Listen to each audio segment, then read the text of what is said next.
Voilà. Comme le professeur Michel Zinc nous l'a annoncé, il est retenu pour quelques instants à l'Académie des inscriptions et belles-lettres, et donc il me fait l'honneur de me confier la présentation de notre ami, le professeur Luciano Rossi. Luciano Rossi, dans son parcours et dans sa personne, est une illustration du thème de notre colloque. Italien, il a enseigné les langues romanes, le français d'Oc et d'Oïl, l'italien, le portugais à l'université de Zurich, et il a publié et donné des conférences en allemand et dans les différentes langues romanes. Il nous propose cet après-midi une réflexion sur l'illusion perdue d'une culture européenne. Luciano, vous avez la parole.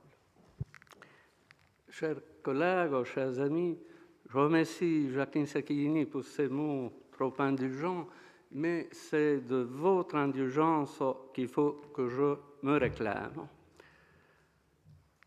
Si l'égarement dont je vous ferai part dans mes réflexions risquera de gâcher un peu le climat jusqu'à présent fructueux de nos travaux, le questionnement autour duquel devrait s'articuler notre analyse m'a amené à méditer sur les raisons d'un malaise qui n'est certainement pas seulement le mien.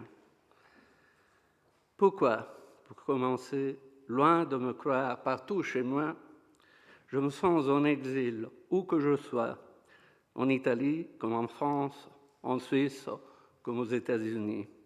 Ce n'est pas du tout le dit déracinement du village planétaire qui me tracasse, et je ne veux m'en prendre au postmodernisme, dont j'apprécie les quelques nouveautés positives, d'autant plus qu'après la crise tant du communisme que de la social-démocratie, après la faillite du néolibéralisme, on commence à comprendre que les politiques décidées au sommet, sans que les citoyens ne soient impliqués directement, sont condamnés à l'échec. Il s'agit plutôt d'une sorte d'auto-aliénation qui me fait vivre ma propre existence comme une vie étrangère. Les langues que je capte, où que je sois, même si elles sont parfaitement compréhensibles au point de vue morphologique ou lexical, ont profondément changé dans ces derniers temps. Et j'ai l'impression de ne comprendre plus le sens de mots-clés de notre vie, comme peuple, État, révolution. Ce n'est pas une sensation inédite, je le sais bien. D'autres ont expérimenter cette impression de dépaysement avant moi. Pour surmonter l'impasse, il faudrait probablement réussir à évoquer les images d'un passé immémorial et presque aboli, faire ressurgir les langues depuis longtemps oubliées, comme l'a magistralement proposé Daniel Heller-Roazin dans un livre récent. Quant à moi, la langue refoulée que je chercherai à faire sortir de mon album de famille est celle de la philosophie politique, car la perte de réalité s'instaure en langage lorsque des mots que je viens de nommer, il ne reste, je cite Hannah Arendt, que des coquilles vides, propres à régler presque tous les comptes, indépendamment de leur réalité phénoménale sous-jacente. Est-il possible d'éradiquer cette maladie endémique que Arendt appelle acosmisme, dont les symptômes comportent l'absence chez soi de racines, d'intérêt commun? Mais je ne suis pas philosophe. Je ne me prends pas non plus pour Montaigne. Donc il faut que vous soyez clément. En rouvrant, pour ainsi dire, l'album de famille dont je viens de vous parler, il y a quelques jours, je suis tombé par hasard sur un numéro de 1958 de la Nouvelle Revue Française. À l'époque, j'avais 13 ans, et ce périodique ne faisait pas partie de mes lectures habituelles. Pourtant, il était là, tout près pour moi. Il s'offrait littéralement à mes yeux. Avec des articles d'Alain Rabogrier et de Nathalie Sarraute, j'ai trouvé un texte de Maurice Blanchot, où, s'inspirant probablement de Martin Heidegger, le philosophe français écrivait que le problème de l'étranger est celui de l'aliénation, dans la mesure où il est sans cesse confronté, je cite, à la dissipation de toute identité, à l'altération de toute altérité, à la dissolution de toute étrangeté, là où Il n'y a rien d'autre que l'altération, rien d'étranger que l'aliénation, et rien que ce rien d'autre. Le nom de Martin Heidegger, qui m'est venu à l'esprit en lisant Blanchot, me suggère une hypothèse alarmante. Sommes-nous confrontés à l'accomplissement de l'éternel métaphysique centré sur la subjectivité, à laquelle, fascinés par nos propres constructions, nous avons fini par adhérer, indépendamment de nos credos originels, engagés sur des chemins forestiers, Holzwege, qui ne mènent nulle part? Sommes-nous incapables de renouer avec le monde de la vie? En ce qui me concerne, une fois arrivé à la fin de mon chemin d'enseignant, aurais-je finalement compris, trop tard hélas, que les techniques que j'ai contribué à transmettre à mes élèves ont fini par s'autonomiser par rapport aux fins humaines que j'entendais poursuivre. Je considérais la philologie comme la science vouée par-dessus tout à l'interprétation du produit de l'esprit humain. Dans le cas de mes travaux, ces produits appartiennent à un passé qui n'est jamais complètement derrière nous, mais qui continue de nous faire face et qui s'exprime toujours par le biais de suggestions différentes. Le défi le plus enthousiasmant pour moi et pour mes élèves était celui de décoder ces messages. Ce qui était fondamental au moment où j'ai choisi ce métier, c'était la conviction que la communauté des savants, à laquelle j'appartenais malgré tout, tout en se disputant parfois de façon acharnée quant aux méthodes exégétiques à suivre, partageait cette approche. Maintenant, l'hyperspécialisation a fini par racheter celles que l'on considérait jadis comme des sciences auxiliaires, et les chercheurs, en particulier en Europe, semblent avoir perdu de vue l'objectif final, si bien que, pour me donner à quelques exemples liés à mon métier, on connaît bien les manuscrits qui nous ont transmis les textes médiévaux, tout comme la structure métrique ou rhétorique de ces derniers, mais quant à leur signification, souvent on s'arrête au niveau le plus superficiel.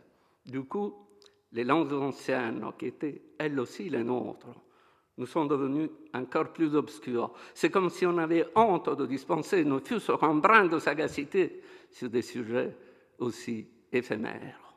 Plus en général, face à une crise de valeurs, qui est une crise de civilisation, nous avons honte de notre engagement pour la culture, de notre passion pour le savoir. Quand j'ai accepté, il y a 28 ans, la chaire de littérature romaine du Moyen-Âge à l'Université de Zurich, j'étais déjà professeur à Sienne. J'ai soumis ma propre vie et celle de mes proches à un changement radical, peut-être trop soudain, persuadé, quand j'étais, de pouvoir agir depuis un observatoire privilégié au centre de l'Europe. En fait, j'étais hanté par l'illusion d'une culture unitaire, permettant aux intellectuels de notre continent, lettrés et scientifiques, de construire un avenir commun pour la nouvelle génération. Il s'agissait d'un rêve plusieurs fois conçu en Europe et réinventé plusieurs fois au XXe siècle. Un rêve que, jeune de 16 ans, né après le massacre de la Deuxième Guerre mondiale, j'avais partagé avec mon père, né après le désastre de la Première Guerre mondiale. Voilà pourquoi le titre de mon intervention, « L'illusion perdue d'une culture européenne », titre auquel j'ai ajouté par optimisme un point d'interrogation, s'inspire d'un poète très cher à mon père, Paul Valéry.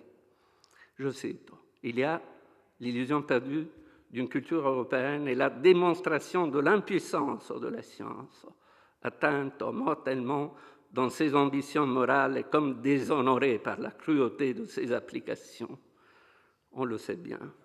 L'échec dénoncé par Valéry et peu après par Edmund Husserl dans son dernier livre publié posthume, s'est renouvelé avec davantage de dégâts dans les années 40, à une époque dans laquelle une nouvelle guerre a obligé les intellectuels de repenser l'Europe en la transformant en mythe littéraire.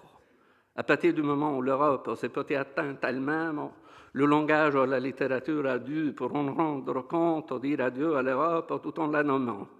Prodigieux jeu dialectique de présence-absence, l'Europe en texte, abolie au réel et léguée au récit. Ce sont des phrases de Pascal de Turin. Une fois l'hécatombe terminée, les philosophes se sont interrogés sur les perspectives qui s'ouvraient à notre continent.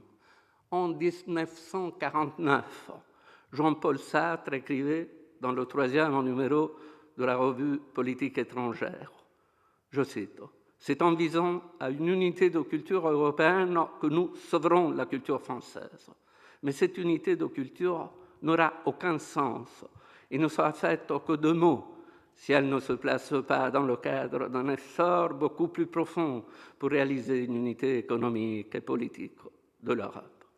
Cette politique culturelle, on a de chance que si elle est un des éléments d'une politique qui cherche à défendre non seulement l'autonomie culturelle de l'Europe contre l'Amérique et contre l'Union soviétique, mais aussi son autonomie politique et économique, afin de constituer l'Europe comme une force entière entre les deux blocs, et non pas comme un troisième bloc, mais comme une force autonome qui refusera de se laisser déchirer entre l'optimisme américain et le scientisme russe.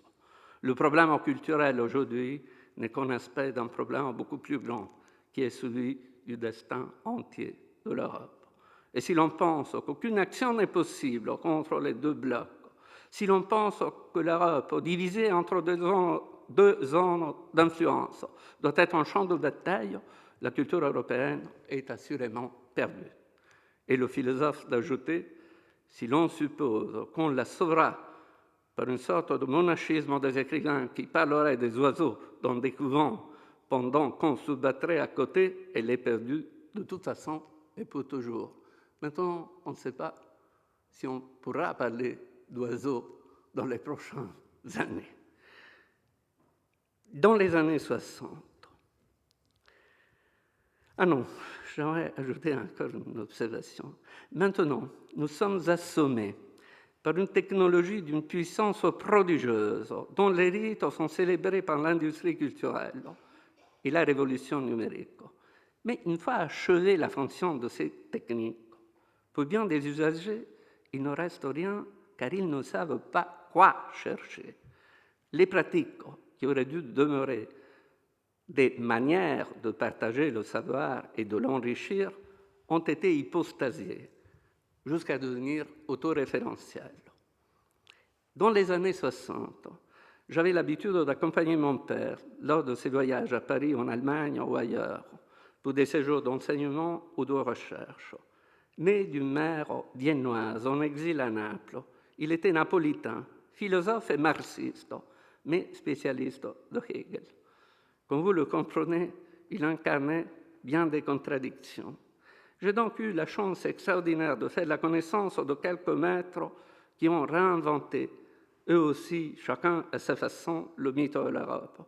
Je nommerai seulement ceux qui, à l'époque, ont contribué à ma formation intellectuelle.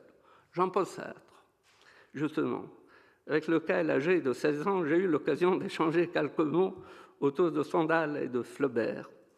Lucien Goldman à Paris et Karl Löwit à Heidelberg, avec lesquels j'ai eu la possibilité de m'entretenir un peu plus longuement. Plus en quatrième, Eric Auerbach, dont j'ai trouvé les livres qui m'ont marqué le plus, encore une fois, à Heidelberg. Pour être à la hauteur de mes ambitions, je lisais trop tôt pour les comprendre, vraiment, les récits du cycle des chemins de la liberté de Sartre, pour une sociologie du roman de Goldman, zur Kritik der christlichen Überlieferung de Löwit, et naturellement Mimesis de Auerbach. À l'époque, on vivait en Sicile, dans des lieux magnifiques, au bord de la mer. À l'âge de 13 ans, j'avais déjà commencé à étudier le grec. Et peu après, j'ai eu la chance d'assister régulièrement aux représentations classiques dans le théâtre grec de Syracuse. Pour quelqu'un qui, comme moi, est à moitié calabrais, né dans la Grande Grèce, c'était un honneur difficile à décrire. Si je pense combien de pays qui ont donné des sens à mes idoles d'antan ont été marginalisés de nos jours, une période dans laquelle comparer n'importe quel État à la Grèce est considéré comme la pire insulte, c'est pour rester marginalisé moi-même que, même si j'en ai le droit, je n'ai jamais demandé la double nationalité en Suisse, si bien que tous les 6 ans, je suis obligé de faire viser mon permis de séjour, comme tous les gastarbeiters, auxquels je me permets ici de rendre hommage. Die Heimat ist weit. Si je m'interroge sur les raisons qui m'ont encouragé à poser ma candidature à Zurich, la seule réponse, c'est que tout en étant fasciné par la culture française et par les auteurs qui ont jalonné mon existence, je comprenais que pour réaliser le rêve d'une culture européenne, il fallait régler les comptes avec l'héritage allemand. D'ailleurs, l'observation de Martin Heidegger dans sa fameuse interview au Spiegel, d'après laquelle, lorsque les Français se mettent à penser apprendre l'allemand, n'a jamais été vraiment une boutade. Voyez combien de difficultés pour un Italien qui, à partir de 1984, dans son travail d'enseignant, n'a utilisé que très rarement sa langue maternelle. Mais ce ne sont certainement pas à chercher dans mon activité didactique les raisons de mon désarroi, même si je ne me suis jamais considéré comme professeur. Ce qui m'agace, c'est la marginalisation, en Suisse comme ailleurs, de toutes les valeurs auxquelles j'étais lié, tout comme des langues qui les incarnent. En fait, les élèves que je croyais avoir aidé à se former des convictions personnelles, je les vois maintenant désemparés, insouciants vis-à-vis de leurs collègues, tant européens qu'africains ou asiatiques, moins chanceux qu'eux-mêmes. Je les vois subjugués, prêts à se faire imposer par des maîtres qui sont plutôt des centimètres à penser, l'apprentissage de ces techniques presque autoréférentielles dont je viens de parler. Plus en général, partout dans ce monde qu'une fois on disait civilisé, je vois qu'une nouvelle technologie sacramentale du salut, dont les ministres sont les agences de notation, est en train de transformer les données scientifiques objectives en abstractions hypostasiées dont nous sommes les victimes aliénées. Mais faut-il vraiment se résigner à rembourser des dettes que nous n'avons jamais souscrites aux spéculateurs qui gèrent les États européens et mondiaux? Quel est le sens que l'on pourrait attribuer aujourd'hui à l'expression culture européenne, à un moment où ces deux termes, culture et Europe, nous paraissent, sinon complètement dépourvus de sens, irréductiblement compromis à cause de différents oublis et omissions? Dans ces derniers temps, les livres consacrés à ce problème se sont multipliés. Il y en a certainement de très bons. Quant à moi, je suis encore et plus que jamais convaincu que par culture, il faut entendre l'ensemble des richesses et de circonstances qu'une génération transmet à l'autre en tant que résultat de son activité d'autoproduction humaine, et que l'autre génération à son tour modifie et poursuit en fonction de cette activité.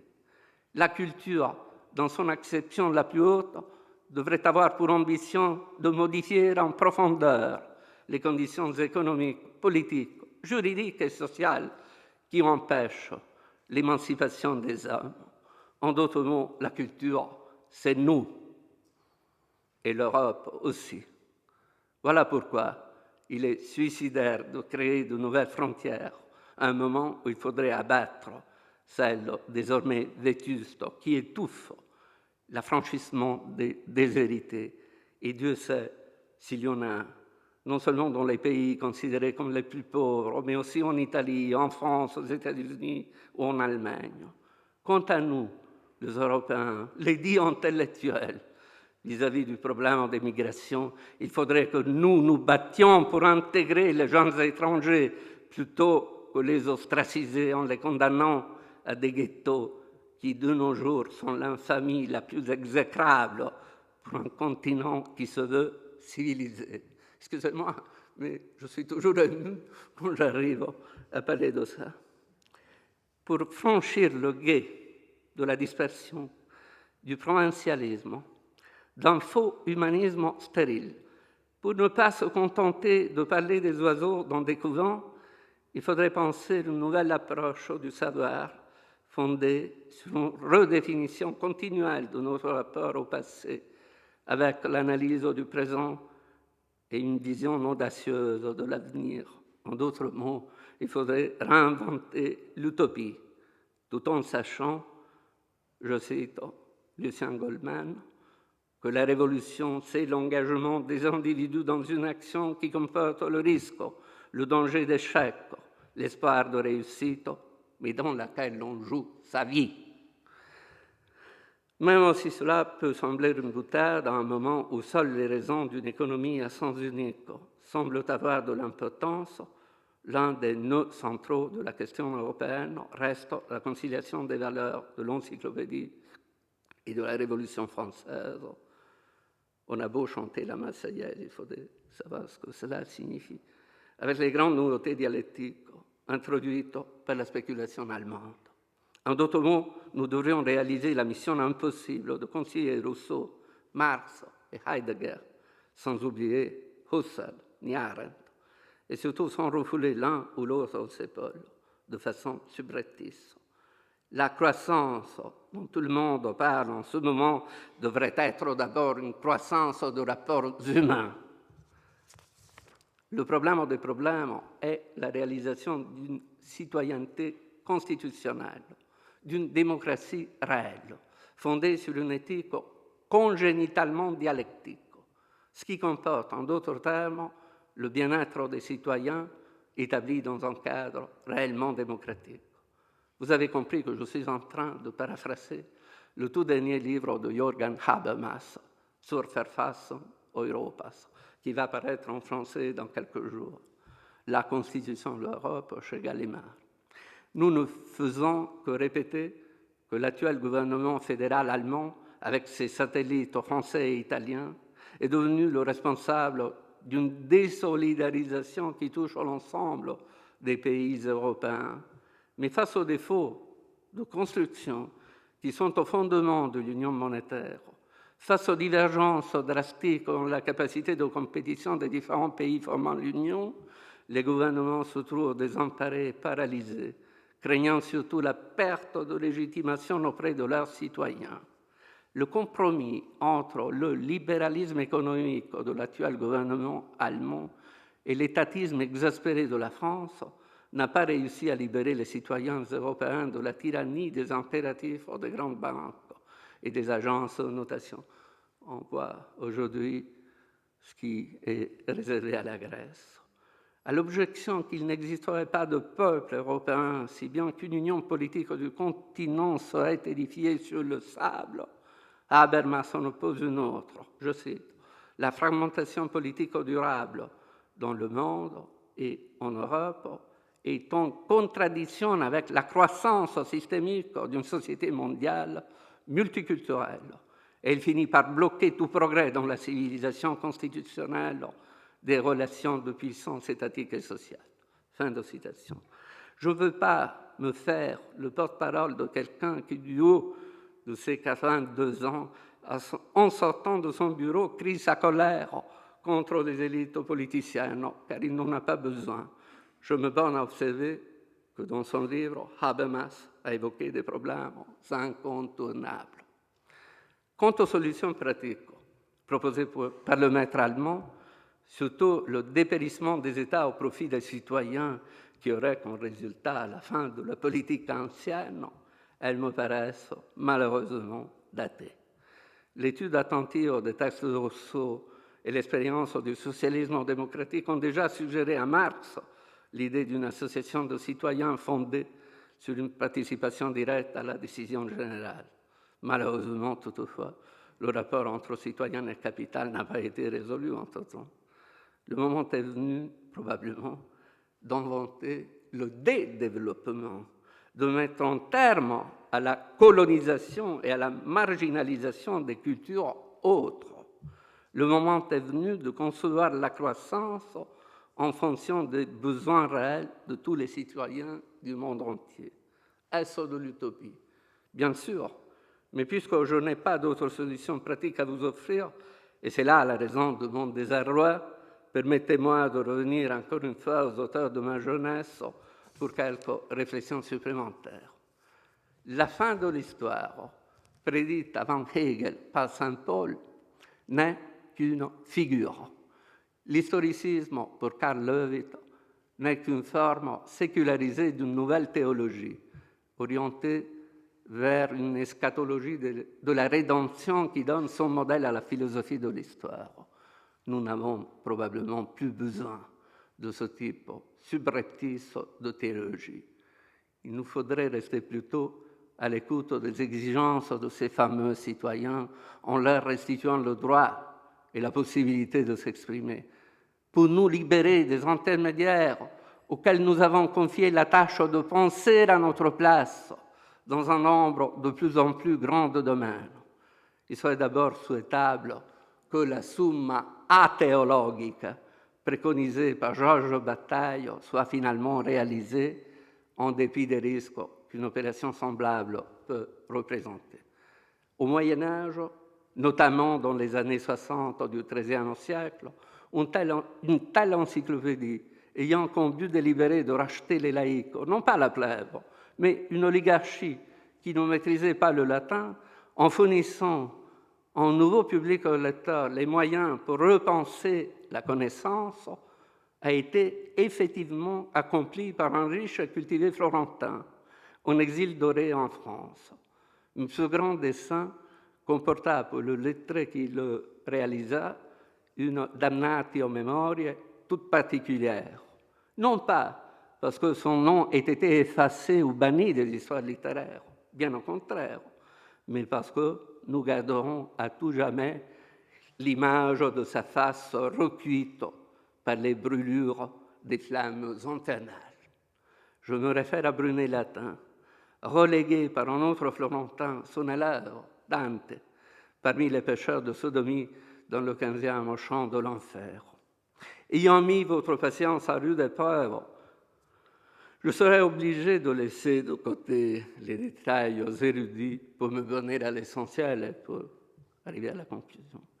Je suis convaincu que l'exemple de Brunet est très pertinent dans le cadre de notre colloque. Non seulement parce que l'auteur a utilisé une autre langue pour rédiger son opus magnum, le Trésor, mais aussi parce que sa condamnation est le résultat de la querelle opposant les partisans des grands États nationaux dont le royaume de France était le plus important d'une part et ceux de l'Empire germanique de l'autre. Naturellement, il serait naïf d'inscrire tout court Dante parmi les adeptes des Hohenstaufen. Et d'ailleurs, l'idée d'une germanité de Dante est un concept qui revient périodiquement en Europe, auquel le jeune Erich Auerbach lui-même ne fut pas étranger, mais dont il faut se méfier. Toujours est-il que l'Alighieri haïssait de tout son cœur les Sacrateos, les cendres consacrées des rois de France, qu'il considérait comme l'obstacle le plus important à la réalisation de sa monarchie. On a compris que très récemment que le Trésor, l'encyclopédie dont je viens de vous parler, fut conçu sous l'impulsion de Charles Ier d'Anjou, qui, même s'il n'en est pas le commanditaire direct, a encouragé et soutenu son auteur, surtout lors du retour de Brunet Latin à Florence. Non seulement celui-ci, grâce à ses années d'études en France, réussit à réaliser un corpus théorique servant à légitimer au plan éthique la croissance de la jeune République florentine, on le répète toujours, mais il établit un rapport privilégié avec le royaume angevin de Naples, en fournissant à Charles lui-même les bases morales de sa domination, un pouvoir qui s'exercera surtout grâce à la maîtrise de la parole et de la rhétorique, où le vulgaire, d'Oïl, était destiné à remplacer le latin. Ce sont des faits bien connus, et si je me suis permis de les évoquer, c'est uniquement en raison d'une certaine distraction de la critique récente qui paraît les refouler. On a ajouté beaucoup d'importance aux différentes dédicaces des ouvrages de Brunet. Mais en ce qui concerne le Trésor, il suffit de lire le début de l'ouvrage pour s'apercevoir, je cite en modernisant, que l'Isir qui veut un petit lieu amasser chose de grandissime vaillance, non pas pour son délit seulement, mais pour accroître son pouvoir et pour assurer son état en guerre et en paix, eh bien, Charles d'Anjou. Nous pouvons en avoir la confirmation si nous analysons attentivement la lettre à Charles d'Anjou, contenue dans le Trésor. Charles d'Anjou, qui vient d'être élu par les sages gens de la ville, sénateur à vie à Rome. Cela vint en ce qui concerne Charles en août 1263. On a affirmé que cet épître ne serait qu'un exercice hostile, mais on a sous-estimé la circonstance que la première élection sénatoriale de Charles marquait un tournant particulier dans les rapports du comte de Provence avec la papauté. En suggérant au prince angevin de s'installer personnellement au plus vite à Rome avec sa suite, Brunet montrait qu'il avait bien compris que c'était en jouant sur l'adhésion du Capitole que Charles aurait la chance de se dérober à la suzeraineté papale, une suzeraineté que les Romains n'admettaient pas. Charles, malheureusement pour lui, ne donna pas satisfaction aux suggestions du maître florentin et l'expédition italienne dut être ajournée sine die. Encore en 2005, Jean-Marc Mondosio écrit que les raisons de l'adoption du français par Brunet latin ne sont pas si claires.